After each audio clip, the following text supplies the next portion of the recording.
સંતના ચરિત્રમાં એવું વર્ણન કરવામાં આવેલું કે જેમ આપણે ઘરના બારી દરવાજા એની અંદર મિજાગરા રાખવામાં આવે, મિજાગરા લાખે એ જ્યાં સુધી નવા હોય ત્યાં સુધી સરસ રીતે ખુલી જાય ને બંધ થઈ જાય, પણ એની અંદર તેલ પૂરું થાય એ જૂના થાય એટલે પછી એની અંદર અવાજ આવતો થઈ જાય.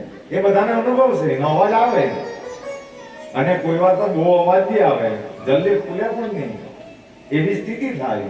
હું કામ? કારણ કે અંદર તેલ પૂરું થઈ ગયું.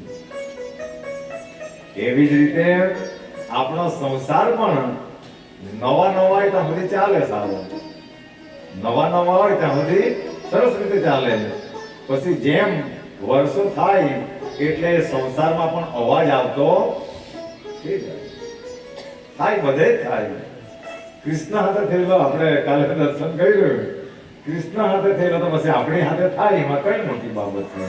તો એ અવાજ સંસારની અંદર આવતા થઈ જાય તો જેમ એ બારણાના મિજાગરામાં અવાજ આવતા થાય અને એની અંદર ખાલી ને ખાલી તેલ રેડવામાં આવે, ખાલી તેલ રેડે, ઓઇલ રેડે એટલે એ અવાજ બંધ થઈ જાય. તો સંતોએ એમ કહ્યું કે સંસારમાં જ્યારે અવાજ આવતો થાય અને તેલનું જો દાન કરવામાં આવે એ મંદિરોમાં કે મસ્જિદોમાં કે જાતા, પણ એ તેલનું દાન કરે અને એનાથી પછી જો તો દીવા થાય કે જો તો મહાપ્રસાદ બને, પણ તેલનું દાન કરવાથી સંસારમાં અવાજ આવતા બંધ થઈ જાય. એવું તેલના દાનનું મહત્વ છે. એટલા માટે બાબા શિરડીની અંદર ઘેરે ઘેરે જઈને પણ તેલ માંગતા અને તેલના એ દીવા સળગાવતા. દીવા એમને બાબાને બહુ ગમતા. તો જે દીવા સળગાવે એટલે દ્રશ્ય સારું નિર્માણ થાય. દીવાનો આટલો પ્રભાવ છે. તે દિવસે જ કહેલું કે ખાલી ને ખાલી એક તુલસી પાસે દીવો સળગી રહેલો હોય તો પણ તે જોઈને માણસોને એક સારા વિચારો આવે કે આ ઘર પવિત્ર હશે. દીવાનું પણ જીવનમાં આટલું મહત્વ છે. પણ કોઈક વાર માણસને એવું થાય કે દીવા નહીં કરે કોઈ પંથમાં. જો જીને જે આ દુનિયાની અંદર અનેકો પંથ છે, બધા જ પંથો સારા છે. કોઈ પણ સંતે લડાઈ ઝઘડા કરતા શીખવ્યું નથી.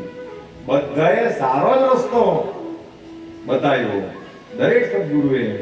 પણ ભક્તોમાં કાં ખામી કે એમણે સાંભળ્યું કઈ અને કર્યું કઈ.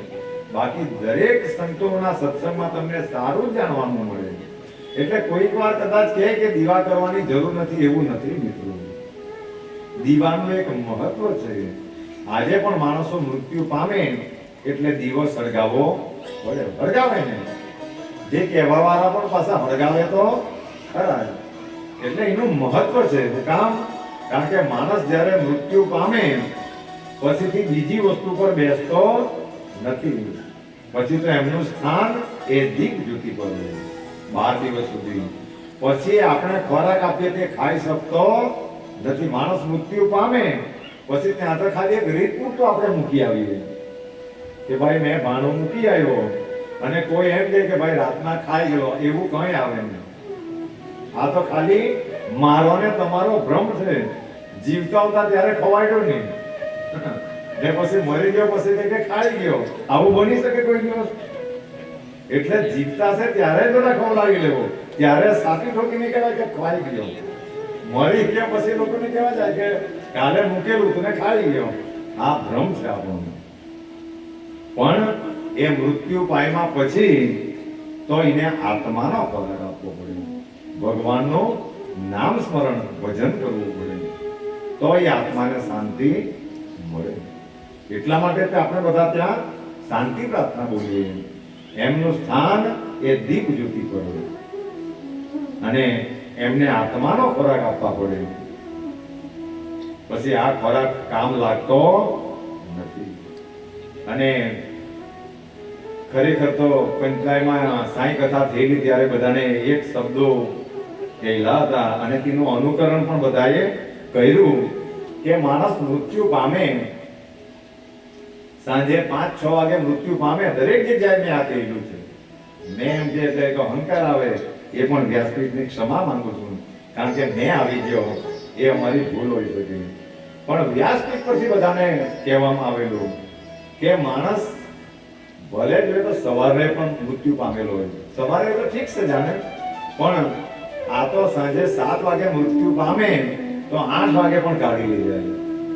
શું આ સમાજની રીતો છે યાર? ખાલી ને ખાલી ચિંતન કરો બધા કે જે જીવ કે જે માણસ આપણી સાથે આખી જિંદગી રહે, આખી જિંદગી આપણી સાથે રહે અને સાંજે 7 વાગે મરી ગયો ને 8 વાગે આટલી વારનું કામ, તો આ કોઈ આવું કરવાની જરૂર?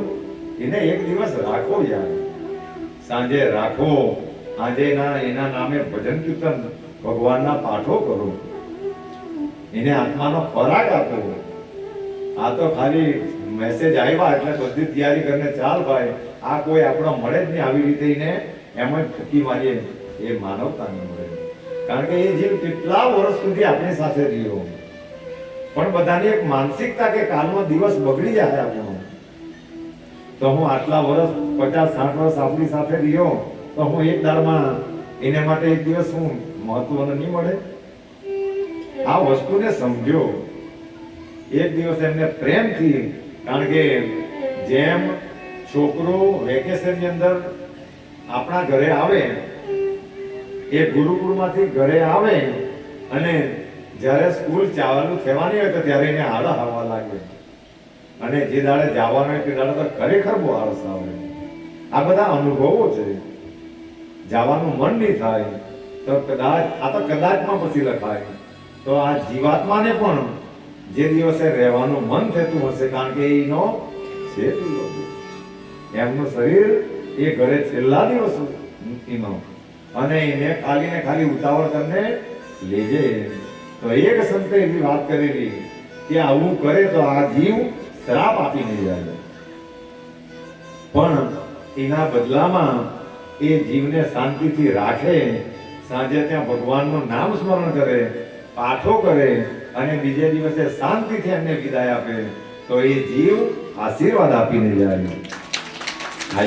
આ માનવતામાં આવેલી વસ્તુ છે. પણ જો સમજાઈ જાય તો, નહીં તો આપણે બીજી તો કેટલાક બીજી કે ખાલી આપણી સાથે આખી જિંદગી રહીને એના માટે એક દિવસ બગાડી નહીં શકીએ, તો કાંઈ એને હાથે આપણી જિંદગી ગાળેલી નકામું છે, આપણું જીવન નકામું છે. અને આ જ્યારે કથામાં કહેલું હતું તો અમારા વેલવાટના બધા ભક્તોએ એમનું અનુકરણ પણ કરેલું અને એક દિવસ રાખેલા પણ. તો આ અનુકરણ બધાએ કરવું જ જોઈએ ત્યારે જ. અને સંતો તો એમ કહે કે જીવાત્મા જ્યારે એ જતો હોય અને એમની સ્મશાન યાત્રામાં આપણે બધા રહીએ તો કોઈ દોસ્તાર કે એમનો મિત્ર મંડળ કે એમનું સગુવાલું નહીં આવેલું હોય એની સાથે ફરેલું, તો એ પણ એ જોઈ, એ સંતોની વાતો છે. અને નહીં આવેલો હોય તો તેના પ્રત્યે પણ એ શ્રાપ આપતો જાય કે તું આખી જિંદગી મારી સાથે ખાધું પીધું અને મારા શબમાં કે મારા મયતમાં નહીં આવ્યો, એક વેદના ઠાલવીને જાય. અને એ માણસોને નડતરૂપ થાય. ઘણી વાર સ્વાર્થી માણસો આવું કરે, જેનેમાં સ્વાર્થ ભરેલો હોય તો તે કોઈ વાર આવું કરે કે હવે ગયો, હવે શું કામ છે. આવું નથી મિત્રો, કારણ કે આ તો બધી આત્માની હગાયો છે. આત્મા અને પરમાત્માની આ બધી હગાયો છે. જો સમજાઈ જાય તો. ને એકમેક નહીં કરતા, આ બધી માયાની હગાયો છે. પણ માયા માણસોને દુઃખી કરનારી છે, અને માયા બધી એ સુખ આપનારો છે. તો આવું સમાજની અંદર નહીં બને તેની આપણા સમાજના મોભીઓએ પણ કાળજી લેવા જેવી છે. ત્યારે જ આપણા સમાજનો, આમાંથી સમાજ કંઈક ને કંઈક શીખે. તો માણસો જ્યારે સદગુરુની ભક્તિ કરે તો ત્યારે ખાલી ને ખાલી સદગુરુ સાથે અન્યોન્ય દ્રષ્ટિ મેળવે. જો સદગુરુ એક એવી પવિત્ર વસ્તુ છે કે માણસ બીજું કંઈ નહીં કરે પણ ખાલી નજરથી નજર મેળવે, તો પણ જે સદગુરુને માં જ્ઞાન છે તે પોતાની અંદર સહજ રીતે ઉતરે. તમે એને ખાલી અનુભવ કરજો, ખાલી દ્રષ્ટિ મેળવવાની. જેમ કાચબી કાચબી આ તીરે હોય અને એમના બચ્ચા તે તીરે હોય. એ કાચબી કોઈ દિવસ બચ્ચાને ધવડાવતી નથી. એ ખાલી બચ્ચા માયનું ધ્યાન જ કરે, એના દ્વારા જ એમનું પોષણ થઈ જાય. તો સાંઈ બાબાની કૃપા આવી કાચબી જેવી છે કે એનું ખાલી ધ્યાન ધરવામાં આવે તો પણ એને જેવું તત્વ, એ પરમ તત્વ તમારામાં ઉતરતું જાય. પણ ધ્યાન એનું ધરવું જોઈએ. પણ આપણે બધા હાનું ધ્યાન ધરીએ? આપણે બધા માયાનું ધ્યાન ધરીએ. અને એમ તો ધ્યાનમાં આવે પણ ખાસ ધ્યાન ધરવા જાય ત્યાં તો ખાસ ધ્યાન નહીં લાગે. એમ જો આમાં બધા અનુભવ બધાને હશે એમ કઈ નહીં, એમ ધ્યાન કરતા જ લાગે, પણ ખરેખર ધ્યાન કરવા લાગે ત્યારે બીજે ધ્યાન જાય. એમ એટલે ધ્યાન જીવનની અંદર રાખવા જેવું છે. એટલે બાબાની અમી દ્રષ્ટિ કાચબી જેવી છે કે એનું ખાલી તમે ધ્યાન ધરે તો એનું પોષણ, તમારા કુટુંબ પરિવારનું પોષણ પણ થયા કરે એની કૃપાથી. એટલે એમણે ભક્તોને એક વચન આપેલું કે મારા ભક્તોના ઘરમાં કોઈ પણ દિવસ અન્ન અને વસ્ત્રની કોઈ પણ દિવસ કમી નહીં પડે. બાબાનું વચન છે અને આજે પણ એના અનુભવો છે કે જે ખરેખર પ્રખર ભક્તો હોય એને ઘરે અન્ન ને વસ્ત્રની કે કપડાની કોઈ પણ દિવસ કમી પડી શકતી નથી. કમી પડે એ ભક્તોને ત્યાં પણ પડે, પણ ભક્ત લાયક નહીં હોય તો. નહીં તો અમે એવા પણ ભક્તો જોયેલા છે કે શિરડી જાતા જાતા પણ આ કરતા જ જાય, તો પછી કમી પડવાની ને તો શું થવાની? કોઈ પણ ભક્તિ યાત્રા કરે એટલે તો કાં નામ સ્મરણ કરવાનું હોય, ક્યાં સારી વાતો કરીને સદગુરુના ચરણ સુધી જવાનું હોય. પણ બધા ભક્તો એનાથી ઉલટું કરે. બધા દારૂ પીતા ને ગમે તેવા વાતોના ઠેકડા ઉતારતા જાય એટલે એમથી પાપ લાગે. પણ આ યાત્રાનું એટલું મહત્વ છે. આને વારકરી યાત્રા કહેવાય કે પદયાત્રાને વારકરી યાત્રા કહેવાય. એનું એટલું મહત્વ છે કે જેટલા જેટલા ડગલા તમે સદગુરુ તરફ માંડે એટલા એટલા, એક સંતે તો આ સુધી કહ્યું કે એટલા જન્મારા તમારા પૂર્ણ થતા જાય. એટલા તમારા જન્મારા પછી જન્મ નહીં લેવો પડે. તો આપણા તો 84 લાખ છે, તો એવી રીતે બધા ભક્તોએ કઈ યાત્રા કરેલી, એ યજ્ઞનું પુણ્ય બધા ભક્તોને મળી ગયેલું છે. એટલે આપણે એને કેમ ખાતરીબંધ કહી શકીએ કે જ્યાં હવે શિરડીનો જેવો સદગુરુ મળી ગયેલો તો આપણા જન્મારા સફળ થઈ જાય, એમાં કોઈ પણ મોટી બાબત નથી. કારણ કે એમણે એમ કહેલું કે તમારા કર્મના પ્રભાવે કદાચ તમને સ્વર્ગ, નરક કે બીજા લોકમાં જવું પડે, પણ ત્યાં બધી જ જગ્યાએ મેં વિરાજમાન રહેવા, ત્યાં કંઈક ને કંઈક કરાવીને પણ તમને સારા ધામમાં તો મેં મૂકી દેવા. આ સદગુરુનું લખેલું છે અંદર. એટલા માટે આપણે બધા બહુ સદભાગ્યુ છે. તો એનો આપણે એક ખુશી માનવાની કે આપણને મનુષ્ય જન્મ મળ્યો અને આવું સ્વર્ગ મળ્યું, અને પછી જો આપણે આપણા પગ નર્ક બાજુ જાય, કઈ દમણ બાજુ જાય, તો એ આપણા માટે વાજબી નથી. કારણ કે આપણને આ સ્વર્ગ મળેલું છે. કેટલી સરસ આ ભૂમિ મળેલી છે. હમણાં દુનિયા માયામાં પડેલી હશે, પણ આપણે કેટલા સદભાગી છે કે માતાજીના અને બાબાના, માયને બાપના ચરણમાં આની કથા સાંભળવા મળે. અને આજે જે પાર્ટી કરવા વાળા પાર્ટી કરતા હશે, પાપમાં પડેલા હશે, પણ આપણું પુણ્ય ચાલુ. એટલે આપણે બધા બહુ સદભાગી છે. અને પરમાત્માનો ઉપકાર કે માય બાપાનો ઉપકાર કેવી રીતે પૂરું કરવું? કારણ કે આ પ્રકૃતિનું માણસો પર બધાના જ ઋણો રહે. એક તો માય બાપનું ઋણ રહે, ગુરુજનોનું ઋણ રહે, ભગવાનનું તો ખરું જ, આ સમાજનું ઋણ રહે, પ્રકૃતિનું ઋણ રહે. એટલે આ બધું વાર્તા વાર્તા એ તો વાળવું પડે, નહીં તો પછી નહીં વાળે એટલે પછી પાછા ચક્રાવા ચાલુ રહી. સમાજ પ્રત્યેની આપણી ફરજો શું છે? માય બાપ પ્રત્યેની ફરજો શું છે? ગુરુજનો પ્રત્યે આપણી ફરજ શું છે? એક એક વસ્તુનું બધાએ ધ્યાન રાખવું પડે. અને એમના માણસો આશીર્વાદ લે ત્યારે એ દરેક ક્ષેત્રની અંદર માણસ વિજયી થાય. એમ તો 16 વિદ્યામાં કોઈ પારંગત નહીં થાય, એ તો કૃષ્ણ એક એવો હતો કે બધી વિદ્યામાં પારંગત હતો. જ્યાં યુદ્ધ કરવા પડે ત્યાં યુદ્ધ પણ કર્યું, જ્યાં ચોરી કરવા પડે ત્યાં ચોરી પણ કરી, જ્યાં મારામારી કરવા પડે ત્યાં નાની નાની મારામારી પણ કરી, અને જે કરવા પડે કર્યું. અને જ્યારે પ્રેમ કરવાનો આવ્યો તો ત્યારે કૃષ્ણએ પ્રેમ પણ કરી જાણ્યો. જો આ દુનિયાની અંદર પ્રેમ કરવો જ જોઈએ, બધા જ જીવો સાથે પ્રેમ કરવો જોઈએ. પ્રેમ સ્વાર્થી નહીં હોવો જોઈએ, પણ પ્રેમ પણ કરી જાણવાનો. પ્રેમની રીતે પ્રેમ હોવો જોઈએ, અને પ્રેમની પરિભાષા કહેવાય. અને પરમ દિવસે બધા ભક્તોને કહ્યું પ્રેમ તો પ્રકૃતિ સાથે પણ થાય, ઝાડ ફૂલ ઝાડ સાથે પણ પ્રેમ થાય, માણસો સાથે તો પ્રેમ થાય, પણ જન જાનવર સાથે પણ પ્રેમ થાય. આ પ્રેમની પરિભાષા છે. આ તો આ સંસાર માયામાં રાખે એટલે પ્રેમને બદનામ કરી નાખ્યો. બાકી પ્રેમ તમે બધા જીવો સાથે કરી શકો. આજે એક અબૂધ બાળક, નાનું બાળક હોય, એ પણ પ્રેમની પરિભાષાને ઓળખી જાય. કેટલાક ફરકમાં કે મોટી આંખ અને પ્રેમ ભરી આંખ, એને ખાલી તમે બેસાડે પોતાની સામે અને મોટી આંખ કાઢે, એ જાણી જાય કે આ મારા પર ખીજવાતો છે, અને તમે એને પ્રેમથી જોઈ તો એક અબૂધ બાળક પણ જો પ્રેમની પરિભાષાને સમજતો હોય તો આપણે તો બધા ભક્તો છીએ. પ્રેમની પરિભાષાને સમજવું જ જોઈએ, કારણ કે આપણો એક અબૂધ બાળક સમજી જાય. અને તમે જોયું હશે કે જન જાનવરો પણ માણસોના દિલને ઓળખી જાય, માણસોના પણ દિલને ઓળખી જાય કે આ માણસ આવતો છે તે સારો જ છે. આ વાનર લોકો પણ તમે જોજો, વાનર લોકો પણ આપણે યુટ્યુબમાં કે કોઈ જગ્યાએ તીર્થોમાં જઈએ તો ત્યાં જોઈએ કે જે એમના માટે ખાવાનું લઈ જાય તો એની સામે ગમે તેવા મસ્તી પણ કરે, એને પ્રેમ કરે.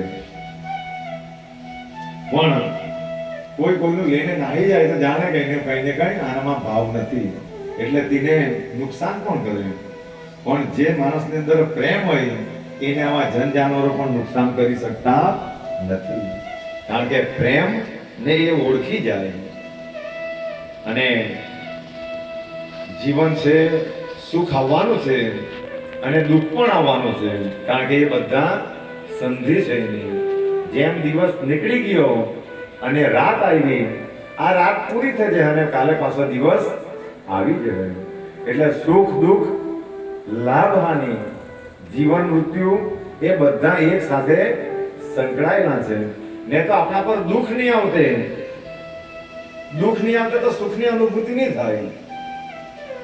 હમણાં કદાચ અંધારું છે પણ સવારે સૂર્ય જો નીકળે એટલે અંધારું એની રીતે નીકળી જાય, એ અંધકાર નીકળી જ જાય. એટલે દુઃખની પછાડી પણ સુખ, એ દુઃખમાં જ સુખ હોય, પણ એ ગે લાગે પછીથી ખબર પડે. એટલા માટે કવિઓએ બહુ સરસ ગાયું કે दुख के अंदर सुख की बात, सुख दुख ही सुख का ज्ञान, दुख ही सुख का ज्ञान, दुख के अंदर सुख की ज्योति, दुख ही सुख का ज्ञान, दुख ही सुख का ज्ञान, दर्द सहता जन्म लेता हर कोई इंसान, हर कोई इंसान, वो सुखी है, वो सुखी है जो खुशी से दर्द से गया,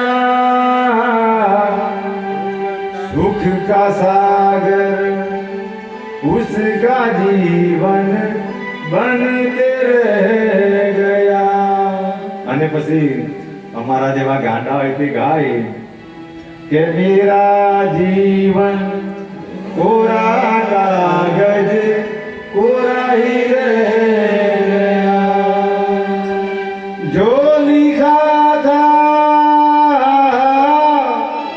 जो लिखा था आंसुओं के संग बह गया, मेरा जीवन कोरा कागज कोरा ही रह गया, मेरा जीवन कोरा कागज कोरा ही रह गया। तो ત્યાં આ કાગળ કોરું નહીં રહી જાય, આપણે કંઈક ને કંઈક પુણ્યોથી ભરીને ભગવાનની પાસે લઈ જવું જોઈએ, કારણ કે આ તો બધી દિલની વાતો છે। આ જીવનની અંદર જીણે જીણે દર્દો મહેસૂસ કર્યા, જુઓ સાંઈ બાબાએ શિરડીના જે દર્દો મહેસૂસ કરેલા, તો જીણે જીણે આ દિલના દર્દોને મહેસૂસ કર્યા, તો તેના અંદરથી આત્માનો જ અવાજ નીકળ્યો। આજે પ્રેમાનંદજીના એક એક હૃદય કમળની અંદરથી જે શબ્દો નીકળે, હું કામ એ આત્માના, કારણ કે એ પામી ચૂકેલો પુરુષ